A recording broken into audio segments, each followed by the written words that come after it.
Hi, we're the Mind Body Couple. I'm Tanner Murtagh. And I'm Ann Hampson. And this podcast is dedicated to helping you unlearn neuroplastic pain and mind-body concerns.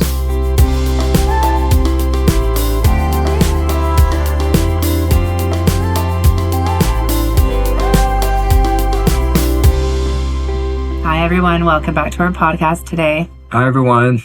So today we have a good topic. We're going to talk about 2 types of lifestyles that can trigger and perpetuate neuroplastic pain and symptoms. Yeah. And I think that's really important because, as we've mentioned in other podcasts, a lot of the time we need a bit of a lifestyle change or shift. Mm-hmm. And when people embark on healing mind-body concerns, they get really honed in on like the right strategy. People get so focused on like the technique that they forget that your overall life, your lifestyle, how you're living in life has a great impact on your chronic pain and symptoms. Yeah, totally. And it's this idea of like, how do we approach life? How do we approach almost our thoughts and beliefs and day to day? Yes, because that is vital. Yeah. I've seen people use the techniques I give them completely wrong, but they make a lifestyle change that's very useful and their symptoms reduce. Totally. And so I like that you say that, Tanner, because you're right. We can get really hung up on like, how am I doing the technique right? And it's not necessarily always about the technique. It's about what's behind it. And that's kind of what we're asking people to look at as we talk about this episode today in terms of the 2 types of lifestyles or ways of being that can perpetuate symptoms. So let's define these 2 types of lifestyles. Okay.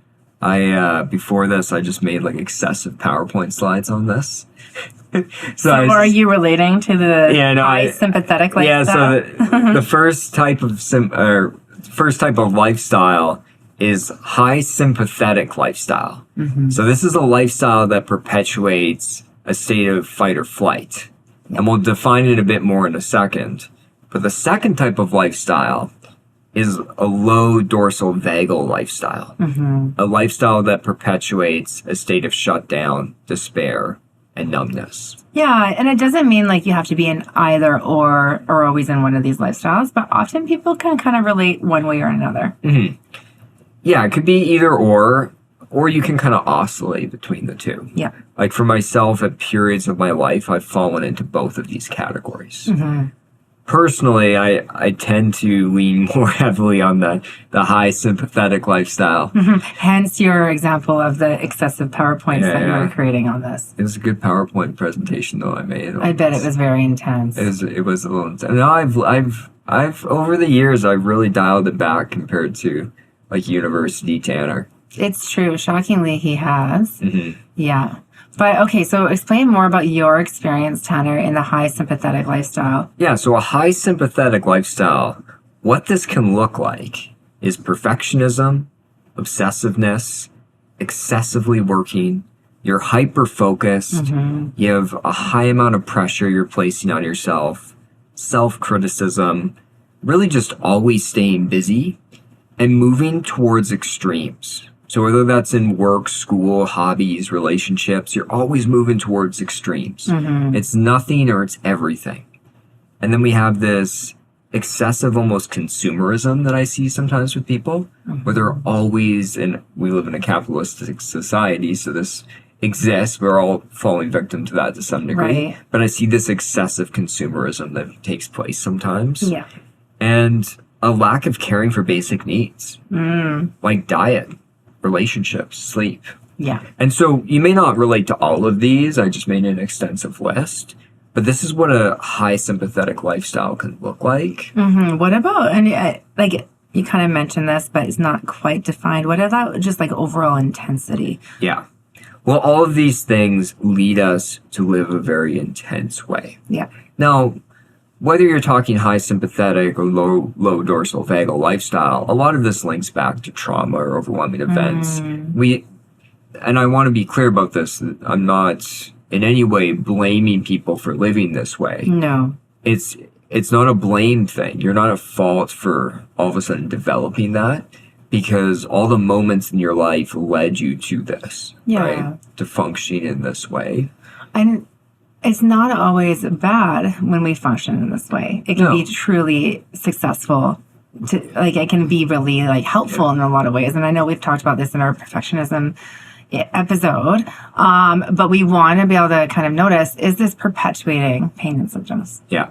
I thought about like movies that really emulate this. So like high sympathetic lifestyle. I always Okay. think about Wolf of Wall Street. Because if you watch that movie, it is like constant anxiety or anger. Right. And so Okay, so basically, always like on a high alert, always elevated, always in intensity. Yeah, and for myself, I always know when I'm getting into this zone because I'll start watching The Wolf of Wall Street. It's funny, and I'll come home and I'll find him watching The Wolf of Wall Street. So when you're in that zone, why do you connect to that movie so much? I think it's matching the energy that I'm feeling. Yeah. And so, but I see this a lot with people. And I think this links back to like my addiction days as well. Yeah. Like even when I was in addiction with drugs and alcohol, it was the same thing. It was like this extreme, intense, high sympathetic place. Yes. And now I haven't used drugs and alcohol in many, many years at this point. But I still can get to that zone of extremes. Yeah. And I almost watch the movie because it matches my energy. It creates a bit more extreme. So maybe that's not part of It's the not solution ideal. for you. I stopped watching it. But there's something about that, and that's back to my point about it's not always bad. Not that I'm saying like extreme addiction, and like that's not necessarily what I'm talking about. But this extreme energy, okay, we can harness that in some ways, but it's when it's overtaking, when we're living in it, when we're kind of missing basic needs or cues or tending to the body, right? Yeah. That's what we're kind of watching for. Yeah, and I think people confuse in this high sympathetic zone passion for living with a sense of fear. Yes. Those are different things. They cross over. For me, they cross over really quick without me noticing. Yeah. And I've learned that over time because I want people to be passionate. Totally. That's important. Like Yes. we need sympathetic energy. Yeah, we don't want we don't want people to lose the passion. No, but when it goes far enough, it creates this dysregulation where people just get into this fight or flight response. And I've seen that with you, Tanner. Like you'll become passionate about something, and then it'll kind of like tip over. Yeah. And so it's important to understand, what is my tipping point? What does that look like, and how do I come back from that? Yes. And very related to neuroplastic pain and symptoms developing. Why is that? Well, you're just constantly in this sympathetic state. So it's this prolonged dysregulation. Yes. And for myself, like I can, in the past, like many years ago, I'd be there for years. I'd be there perpetually for 2 years. Yeah. And that's a long time to sit in that zone. Yes. And eventually, to be honest, I would crash into the next one, which is the low dorsal vagal lifestyle, which we'll talk about in a second. But your nervous system's not supposed to function that way. Well, and if you're always in that state, and maybe think back to your experience, Tanner, that you're always in that state kind of constantly, and then something intensely stressful happens to you, or something kind of like a traumatic event, what does that do to that person when that stressful event arises? Yeah, because you're already at such a high level of dysregulation that you just don't have, your nervous system doesn't have the capacity to handle it. Yeah. And so when we think about onset of pain and symptoms for some people, sometimes we can always be like operating in this way, stressful event will hit, and then symptoms start happening. Yeah. So the second lifestyle is a low dorsal vagal lifestyle. Now this can look like really limited or no social connection. So a lot of isolation, low passion, low purpose, limited movement, I find a lot of the times. Excessive like electronic use. I see this with like video games or just TV in general.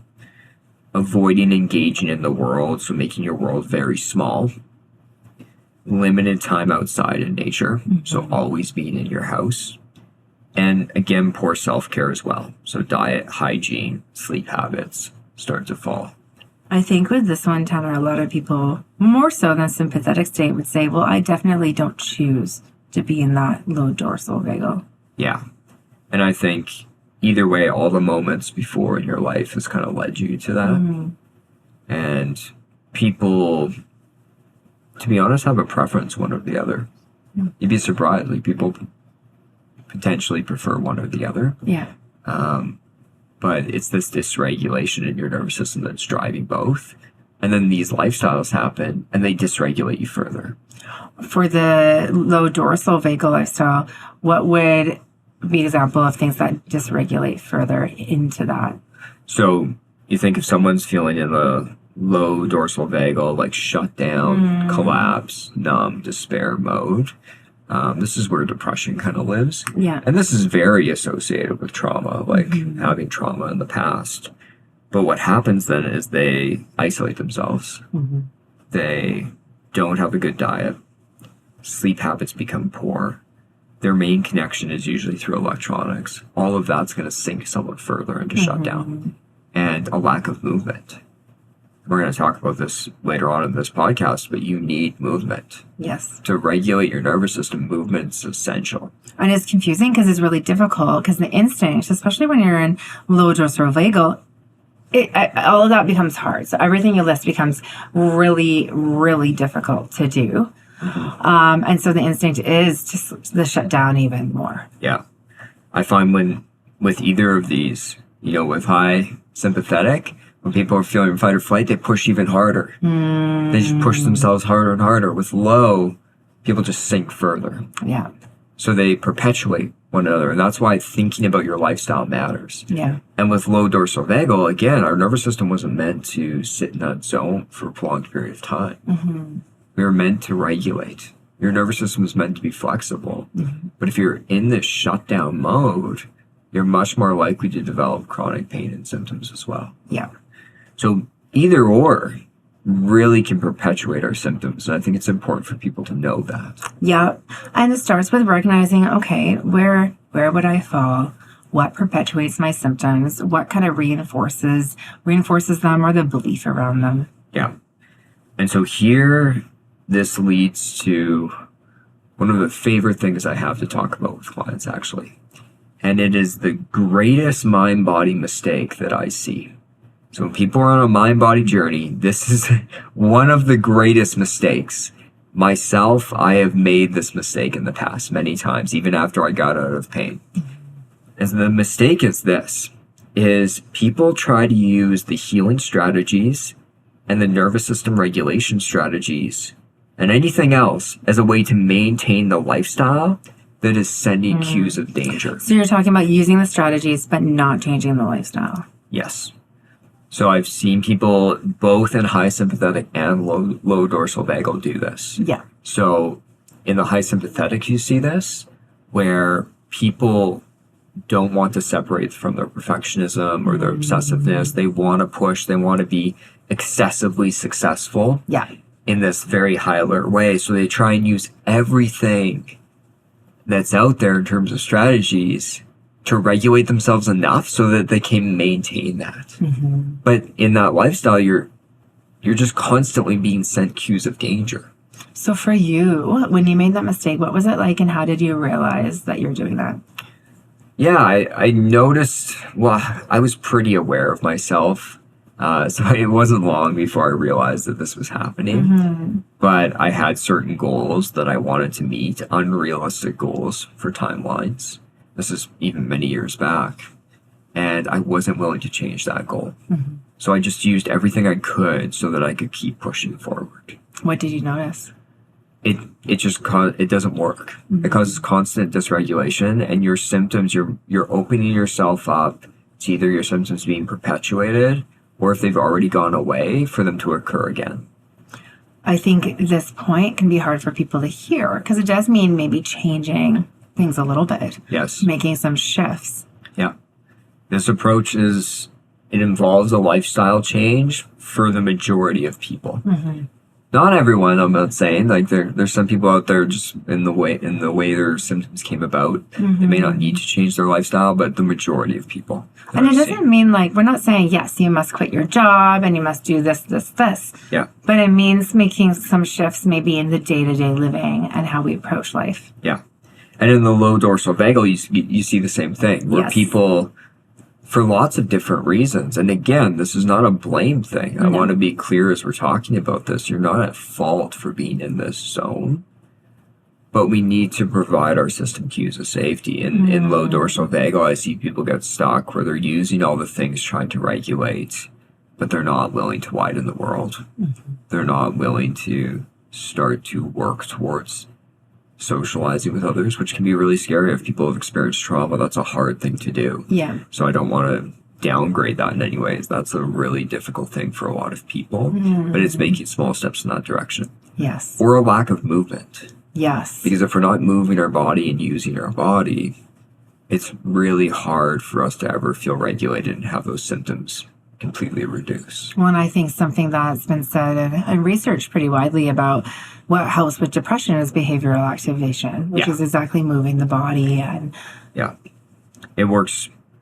A lot of researchers argue it works far better for depression than trying to challenge and change your thoughts.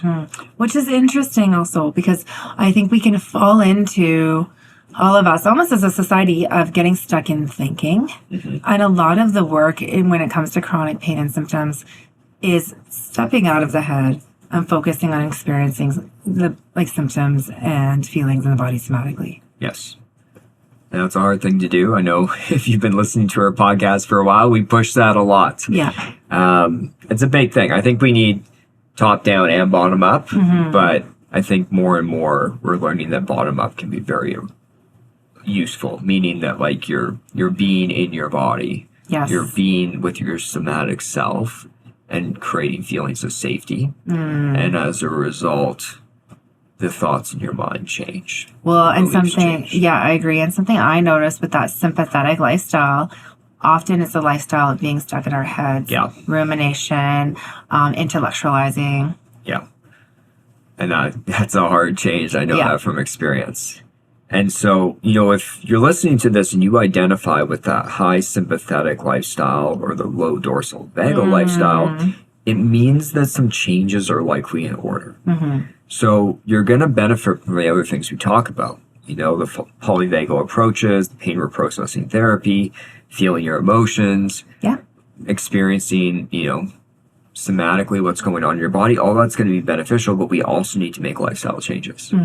And so these are some simple things. Some of them sound super simplistic, but they're actually really hard to do when you're in either of these. And I think that's missed by some people. When I was first doing therapy with people, years back, I remember being just, start moving your body, start being more social. I didn't have enough knowledge to understand, hey, these things are incredibly hard to do. And I have the personal awareness. So even though those lists seem simplistic, it's hard to do. So you got to make small steps forward. For both high sympathetic and low dorsal vagal, these are beneficial. So daily meaningful social connection. So we talk about co-regulation, but it's also setting healthy boundaries and having emotional connection with other people. And again, I think we've mentioned that can look different for everybody.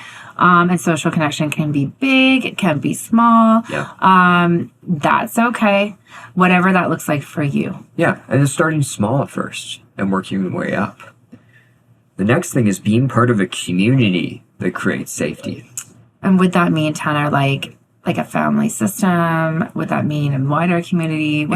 It could mean all sorts of things. And I don't think it's discussed enough. I was talking with our producer, Alex, about this in the sense that it's missed in a lot of these mind-body approaches that we need to be part of a community that breeds a sense of safety. So that could be a family system, right? Like your immediate family or your extended family. Sure, lots of people are very close. And we're very privileged to have that, without a doubt. But it's also other bigger communities. When we were in our teenage years, it was more kind of a recovery community, right? That was a community of people with like-minded beliefs, and it was really beneficial. But this could be, just being on a sports team. It doesn't have to be anything fancy, but that's super important. Being part of a community where you feel safe and you feel connected. So it's not just one-on-one, but if we can actually start to be part of a community, it can really, really helpful. Another interesting one that I've seen people do is volunteering. It's a great way. research even shows, I was still watching that documentary. I'm bringing it up again. But they were saying that one thing that actually extends people's lives in older age is the people that volunteer. Interesting. Because they're out in the community, they're doing something with like, you know, a goal in mind with other people. Yeah. And that's what the research shows. And so it's important to know that. So like there's ways that we can become part of a community that can be very beneficial. Now the next one, working from a place of passion and purpose instead of fear and despair. That I think is a difficult one. Yeah. Yeah, we have a podcast episode on blended states that we talk about this because it is hard. It's hard either way because for the people that are in high sympathetic, we need to learn how to work from a place of passion without fear. And for people in the low dorsal vagal place, we need to learn to cultivate purpose and passion. Yeah. So like we're trying to meet in the middle between the two. We're trying to meet and be in that ventral, safe and connected zone while we're creating and reaching our goals. And a lot of that is balance of like noticing, okay, what state am I in when I'm doing this? What am I feeling for the high sympathetic? Is it driven by fear? Is that like my motivator or not? So really asking those questions. Yeah. Reasonable work hours. This is something that Tanner's working on. I'm always working on it. I really do. I work more from a place of passion more often nowadays. It doesn't mean you always have reasonable work hours. Doesn't mean I have reasonable work hours. But why is that important, Tanner? I know from experience, if you push that line too much, and this is going to be different person to person. Yeah. For some people, they need to work less to be more regulated. For other people, they can handle working a bit more. So it's not right or wrong. You just got to go off of what creates a sense of safety for your nervous system. Yeah. I find when I'm in a place of passion, I can work longer and actually don't feel regulated. But if I'm in a place of fear and I work the same amount of hours, it's just like complete dysregulation.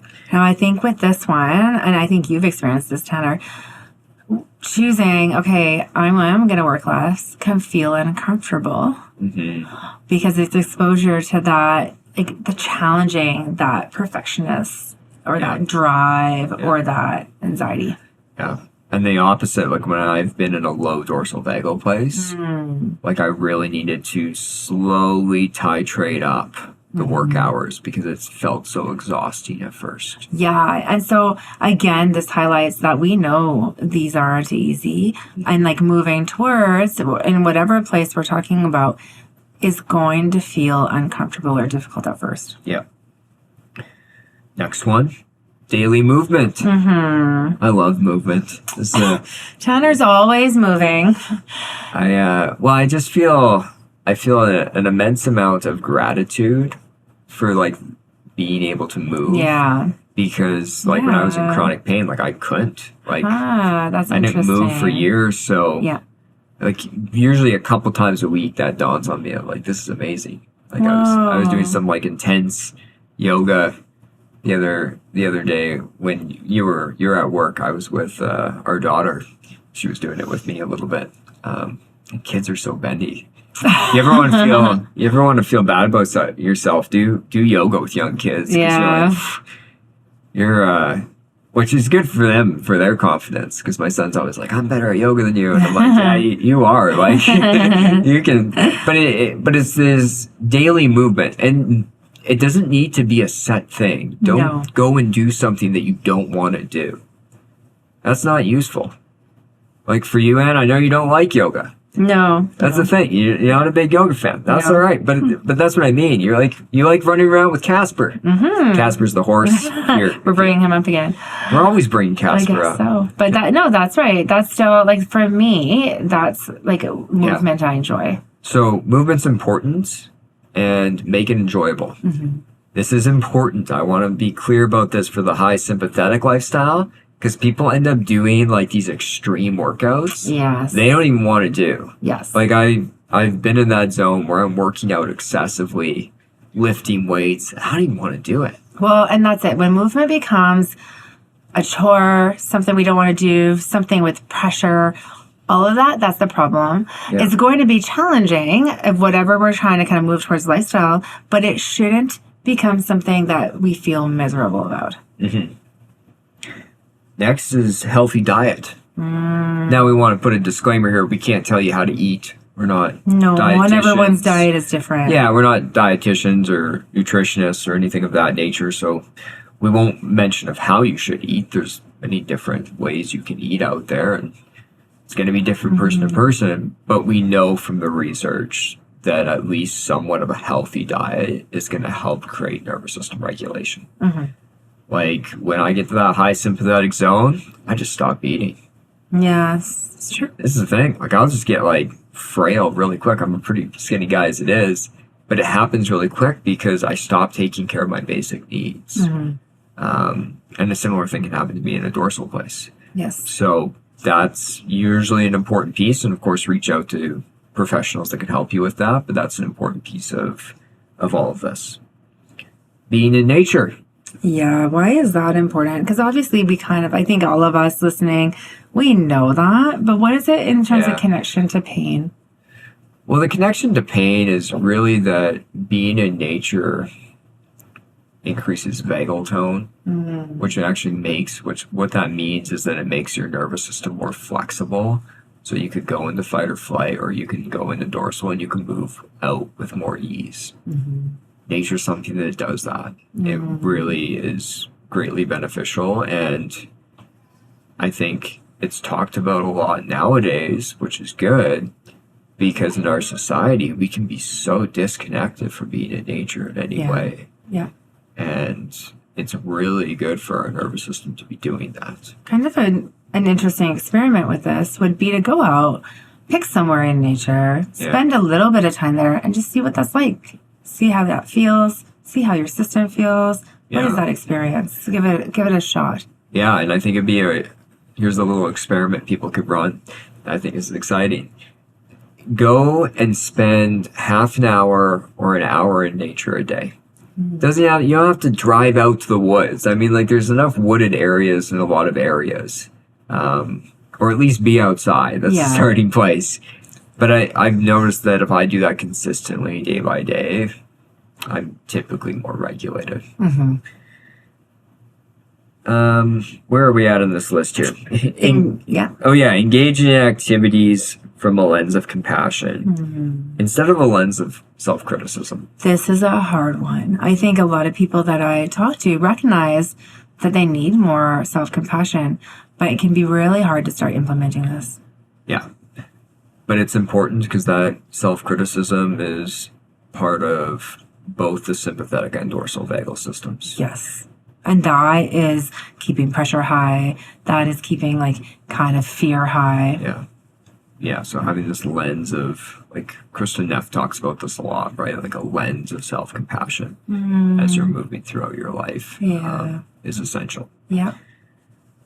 Next, resting when needed. Yes. Giving permission to rest. I like talking about it like that. It's not resting because I'm avoiding. It's not resting because I'm giving up. It's permission to rest. Yeah. And this is going to look different depending on where you're sitting.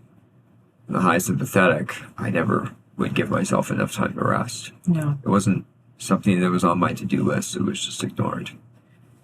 In dorsal, what happens is people like almost over-rest from avoidance and exhaustion. And fatigue, like neuroplastic fatigue, can really live there. And so this is going to be different depending on where you're kind of at, right? And what you need. And then last is just adequate sleep. Yeah. Not too much, not too little. This is also a difficult one because I think it's common when we struggle with chronic pain and symptoms to struggle with sleep. Yeah. And so typically, I've known this from experience, as I became more regulated, my sleep improved. That's interesting. Yeah. It definitely has like an effect both ways. Yeah. Like if I could do, like usually I'm doing like 15, 20 minutes of breathing at night, right after kids go to bed, that helps. Yeah. Like if I miss that, I find that I have a little harder time falling asleep. Like Did it take time for you to figure out kind of what was helpful in terms of like sleep cues for you? Yeah. Yes, definitely. So again, this is going to vary person to person how much a person needs to sleep, but an adequate amount of sleep is essential for nervous system regulation. And so I think our challenge for people is kind of take a look at this list we spelled out and see, okay, do any of these changes need to be made in my lifestyle, and where can I start? Yeah. And just little bits by little bit. Yes. You know, you're not going to change your lifestyle 180 degrees. Like, that's just not, it's not going to happen overnight. Yeah. It took me months to, especially when I've been in like a high sympathetic zone, it took me months to slow down and piece by piece make changes. But every little amount matters, and I think the motivation here, because it can affect your chronic pain and symptoms. Totally. And so it's okay to think, okay, I'm doing this hopefully to help that. Try to keep that pressure down, but it's okay to know that there's like we have that connection there. Exactly. So thank you everyone for listening. Thank you for listening. I'm gonna go do yoga now. Okay. I'm gonna go run around with Casper. Hey, look at that. Yeah. We're moving. This is a good thing. Yeah. All right, take care. Take care. Thanks for listening. If you want to book in a session with one of our therapists, you can go to our website at painpsychotherapy.ca. You can also follow us on Instagram at Pain Psychotherapy, where me and Anne are posting content daily and are there to respond to your comments. Also, check out our YouTube channel, which is named Tanner Murtagh, MSW, RSW.